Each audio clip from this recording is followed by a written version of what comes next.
لو أنزلنا هذا القرآن على جبل لرأيته خاشعا متصدعا من خشية الله.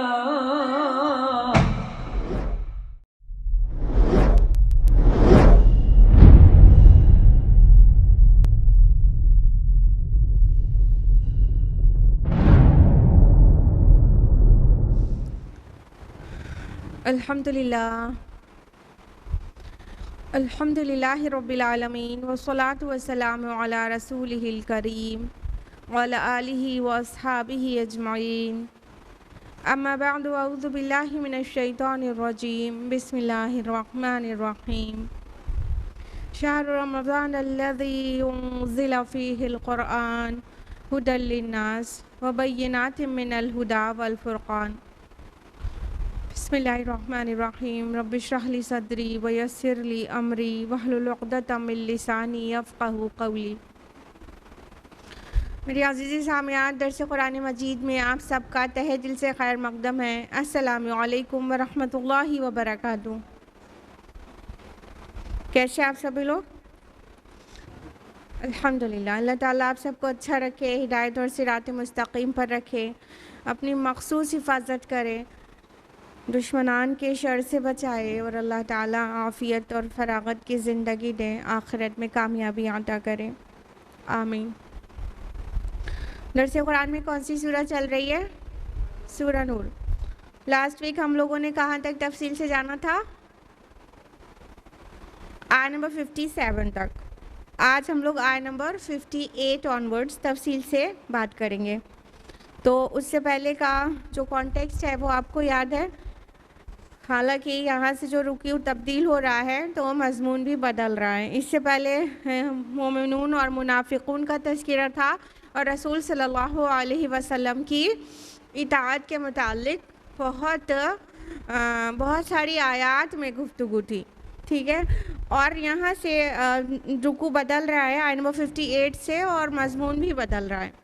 اس سے پہلے شروع سورہ میں کئی معاشرتی احکامات دیے گئے تھے، تو یہاں پر بھی کچھ معاشرتی اور خصوصاً فیملی کے اندر کے کچھ معاشرتی احکام دیے جا رہے ہیں. تو آیت نمبر 58 ہے. اعوذ باللہ من الشیطان الرجیم. بسم اللہ الرحمن الرحیم. یا ایھا الذین آمنوا لیستأذنکم الذین ملکت ایمانکم. اے ایمان والو، چاہیے کہ تم سے اجازت لیا کریں تمہارے غلام اور لونڈیاں. والذین لم یبلغوا الحلم منکم ثلاث مرات. اور تمہارے وہ بچے بھی جو ابھی بلوغت کی عمر کو نہیں پہنچے 3 اوقات میں. من قبل صلاۃ الفجر وحین تضعون ثیابکم من الظہیرہ. فجر کی نماز سے پہلے اور جب تم اپنے کپڑے اتار دیتے ہو دوپہر کے وقت. ومن بعد صلاۃ العشاء. اور عشاء کی نماز کے بعد. ثلاث عورات لکم. یہ 3 اوقات تمہارے پردے کے ہیں. لیس علیکم ولا علیہم جناح بعدہن. ان اوقات کے بعد تم پر اور ان پر کوئی حرج نہیں. طوافون علیکم بعضکم علی بعض. تم ایک دوسرے کے پاس آتے جاتے ہی رہتے ہو. کذالک یبین اللہ لکم الآیات واللہ علیم حکیم. اسی طرح اللہ واضح کرتا ہے تمہارے لیے اپنی آیات اور اللہ علیم اور حکیم ہے. دیکھیے، اس میں ایک بہت اہم ڈسپلن بیان کیا جا رہا ہے. آیت نمبر 58 میں کیا فرمایا اللہ تعالیٰ نے کہ اے ایمان والو، تم اپنے گھروں کو اس طرح سے ڈسپلن دو کہ تمہارے جو غلام یا لونڈیاں ہیں، یا مملوک سے الذین ملکت ایمانکم، اس سے لونڈیا اور غلام دونوں بھی مراد ہو سکتے ہیں، اور صرف غلام بھی. اور جو میجورٹی آف اسکالرز ہیں وہ لونڈیا اور غلام دونوں کہتے ہیں. تو فرمایا اللہ تعالیٰ نے تمہارے غلام لونڈی، تمہارے مملوک، اور تمہارے وہ بچے جو ابھی سن بلوغت کو نہیں پہنچے ہیں، ابھی نابالغ ہیں، یا تو ابھی سمجھدار اور پختہ عمر کو نہیں پہنچے ہیں، انہیں چاہیے کہ 3 وقتوں میں گھر کے اندر کی بات ہو رہی ہے، 3 وقتوں میں اجازت لے کر آیا کریں. کون کون سے 3 اوقات؟ وہ بتایا گیا کہ صلاۃ الفجر سے پہلے اور ظہر کے وقت اور عشاء کے بعد، یہ 3 اوقات ایسے ہیں جب انسان اپنے گھر میں فری ہو کے رہنا چاہتا ہے، شوہر بیوی فری ہو کے رہنا چاہتے ہیں، یا مرد عورت کوئی اکیلے بھی ہے ایون تو بھی وہ تھوڑا فری ہو کے رہنا چاہتا ہے، یعنی سطر کھلا ہے اور کس بالکل فری اسٹیٹ میں رہنا چاہو تو یہ تمہارے پریویسی کے ٹائم ہیں۔ اپنے گھر کے بچوں کو اور مملوک کو ایسے ٹرین کرو کہ یہ 3 ٹائم پر تمہارے پاس آئیں تو پرمیشن لے کر آئیں۔ نابالغ بچوں کے لیے کہا جا رہا ہے، ہماری فیملی میں کتنے یہ قوانین لاگو ہیں آپ دیکھ ہی سکتے ہیں۔ نابالغ بچوں کے لیے بھی کہا جا رہا ہے یہ 3 اوقات میں پرمیشن لے کر تمہارے کمروں میں داخل ہوں، یہ پریویسی کے ٹائم ہے یہ تینوں، یعنی صلاۃ الفجر سے پہلے انسان سویا ہوتا ہے یا تو ایسے اس حال میں ہو سکتا ہے جو اچانک کوئی آ جائے تو مناسب نہیں رہے گا، تو پریویسی کو مینٹین کرنے کے لیے اسلام نے بہت سارے احکام بیان کیے، اور یہ بظاہر ایسا لگتا ہے کہ چھوٹا سا حکم ہے، لیکن قربان جائیے اس کتاب پر جہاں پر پورے نیشنل اور انٹرنیشنل لیول کے پولیٹیکل لاز ہیں، سوشل لاز ہیں اور اکانومک لاز ہیں، اس کے ساتھ ہی گھر کے اندر اتنے چھوٹے چھوٹے سے نظم و ضبط اور ڈسپلن کے رولز بھی موجود ہیں، سبحان اللہ، اور تزکیہ تربیت اور تفہیم تو ہے ہی جگہ جگہ پر، تو اتنی ہمیں لگ رہا ہے یہ چھوٹی بات ہے، لیکن اللہ تعالیٰ نے اپنی کتاب میں اس چھوٹی بات کو بھی جگہ دی ہے، کیونکہ گھر میں جو بچے پرورش پا رہے ہیں ان کی اگر صحیح تربیت نہیں ہوئی اس طرح سے کہ وہ ڈسپلن گھر میں نہیں بنا رہا تو پھر وہ گھر ہی سے بگڑ جائیں گے، باہر جا کے تو بعد میں بگڑیں گے، پہلے گھر ہی سے بگڑ جائیں گے، لہٰذا مملوک بھی اور چھوٹے بچے بھی ان ٹائمز میں بچوں کو اس طرح ٹرین کیا جائے کہ وہ پرمیشن لے کر کمرے میں داخل ہوں، اور ان 3 ٹائم کے علاوہ کہا گیا کہ اس کے علاوہ جو ٹائم ہے نہ تم پر کوئی گناہ ہے نہ ان پر کوئی گناہ، یعنی باقی ٹائم گھر کے سارے لوگوں کو فل ٹائم بھی ڈسپلن کا پابند نہیں کیا جا سکتا کہ بس ابھی دوسرے کمرے میں گئے اور ابھی اس کمرے میں آنا ہے تو پرمیشن لے کر ہی آئیں، نہیں، باقی ٹائم میں تم فریلی موو کرتے ہو اپنے گھر کے اندر ہر جگہ پر، بھائی غلام اور خدام کا بھی کام رہتا ہے، اندر باہر ہوتے رہتے ہیں، تو ان 3 ٹائمز کے علاوہ کسی اور ٹائم میں آ جا سکتے ہیں، اور ان 3 ٹائمز کے علاوہ کسی ٹائم پر آئیں تو نہ ان پر کوئی گناہ، یعنی کہ وہ بنا پرمیشن لے آئے، نہ تم پر کوئی گناہ کہ تم نے اس ٹائم کے لیے ان کو کیوں نہیں ٹرین کیا ہوا ہے، لیکن اس کے علاوہ ٹائم میں کیا جائے گا تو مطلب ہے کہ ایک اسلام کے ایک گھر کے اندر کے قانون کو توڑا جا رہا ہے، تو اس کو اہمیت دیجیے کہ اپنے بچوں کو یہ سکھائیں، جب شوہر بیوی ہیں یا اب خود اکیلے بھی ہے انسان ایک دم فری ہے تو نابالغ بچوں کی بھی نظر نہیں پڑنی چاہیے ایسے ویسے مقامات پر نا، تو اس کا لحاظ کریں تاکہ ان کی صحیح تربیت ہو، اور اللہ تعالیٰ فرما رہے ہیں، اللہ تعالیٰ اپنی آیات کو کھول کھول کر تمہارے سامنے بیان کر رہا ہے، کیونکہ تم نہیں جانتے، تم کو علم نہیں ہے اور تم کو حکمت نہیں ہے، اللہ تعالیٰ علم والا اور حکمت والا ہے، اللہ کے مقابلے میں ہمارا علم اور حکمت 0 ہے، کلیئر ہے، اللہ تعالیٰ علم اور حکمت والا ہے، وہ ہمیں ایک کام بتا رہے ہیں، ہمیں بس اپنے گھروں میں نافذ کرنا ہے، ڈسپلن کو سیٹ کرنا ہے۔ آیت نمبر 59 میں فرمایا وَإِذَا بَلَغَ الْأَطْفَالُ مِنْكُمُ الْحُلُمَ فَلْيَسْتَأْذِنُوا كَمَا اسْتَأْذَنَ الَّذِينَ مِنْ قَبْلِهِمْ، اور جب تمہارے بچے بلوغت کی عمر کو پہنچ جائیں تو چاہیے کہ وہ بھی اجازت لیں جیسے ان سے پہلے لوگ اجازت لیتے ہیں، كَذَلِكَ يُبَيِّنُ اللَّهُ لَكُمْ آيَاتِهِ وَاللَّهُ عَلِيمٌ حَكِيمٌ، اس طرح اللہ تمہارے لیے اپنی آیات کی وضاحت کرتا ہے اور اللہ علیم اور حکیم ہے۔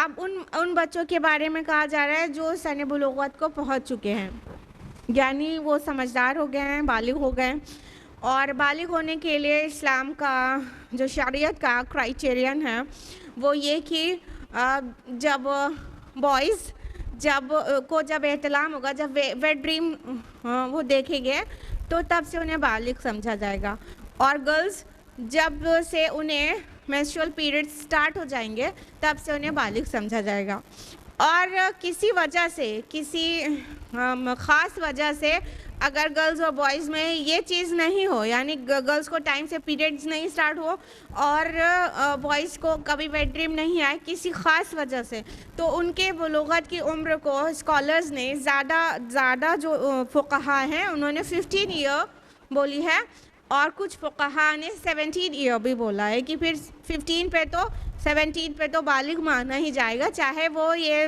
جو کرائیٹیریا بتایا گیا یہ ظاہر ہو لڑکی یا لڑکے میں یا نہیں۔ تو بہرحال یہاں پر سمجھنے کی سب سے اہم بات یہ ہے کہ جب ان کی سمجھ اتنی پختہ ہو جائے تو اب انہیں بالغ سمجھیں۔ اب بالغوں کے لیے کیا حکم ہے؟ جو عام لوگوں کے لیے ہے کہ گھر کے اندر داخل ہوں، جو آیت نمبر 27 میں شروع میں آپ لوگوں کو ڈیٹیل میں بتایا تھا، آیت نمبر 27 میں نا کہ کسی کے گھر میں جانے سے پہلے اجازت لے لو، ان کو سلام کر لو اور اجازت لے لو نا۔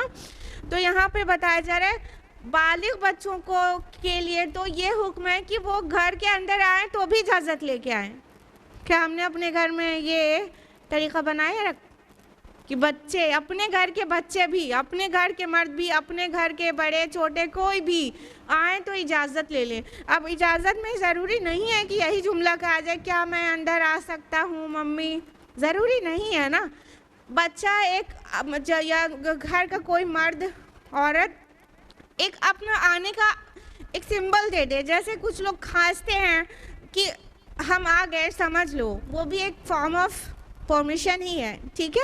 یعنی آنے سے پہلے اپنا پتہ دے دو کہ آ رہے ہیں، تاکہ خواتین میں جو جس طرح سے فری ہیں اگر تو جلدی سے اپنے کو کور اپ کر لیں۔ لہٰذا بالغ بچے اور پھر اس عمر کے بعد کے جتنے مرد ہیں، جیسے گھر میں بھائی بہن ہیں، ماں ہے، لڑکا بڑا ہو گیا ہے، کئی خواتین گھر میں رہ رہی ہیں نا، تو ان کے درمیان بھی اچانک سے نہیں آ جانا چاہیے، لیکن ہم لوگوں نے اپنے گھروں میں یہ تمیز بنائی ہی نہیں ہے نا۔ کسی بھی کمرے میں، لڑکی کے کمرے میں اچانک والد داخل ہو جاتے ہیں، گھر کے اندر اچانک بھائی آ جاتا ہے اور ہلکا جیسے خالی نوک کیا پتہ چل جائے کوئی آ رہا ہے پھر آ ہی گئے۔ اپنا کوئی یا بہترین طریقہ ہے سلام کرنے کا، ہمارے نبی صلی اللہ علیہ وسلم پہلے سلام کرتے تھے پھر اجازت لیتے تھے، ہم لوگ پہلے اجازت لیتے پھر سلام کرتے ہیں، پہلے سلام کرتے تھے پھر اجازت لیتے تھے۔ تو بہرحال سلام کرنے سے آواز انسان پہچان جائے گا کہ بھائی آ گئے، ٹھیک ہے؟ تو مسئلہ یہ ہے کہ ایک آپ کی خبر پہنچ جائے کہ آپ آ گئے ہیں، تو گھر کی خواتین اگر اپنے کو سیٹ نہیں کیے ہوئے ہوں تو فٹافٹ ستر پوشی کر لیں۔ تو اللہ تعالیٰ بار بار کہہ رہے ہیں ہم اپنی آیات کو تمہارے لیے کھول کھول کر بیان کرتے ہیں اور اللہ علم اور حکمت والا ہے۔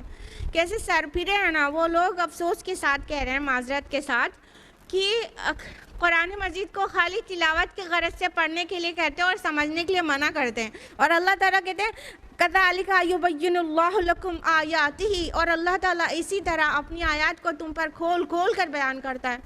اللہ تعالیٰ سمجھا کر سکھا کر بیان کر رہے ہیں، اور کہا جا رہا ہے نہیں اس قرآن آپ کے سمجھنے کی چیز نہیں ہے، بالکل دماغ سے خالی بات ہے یہ۔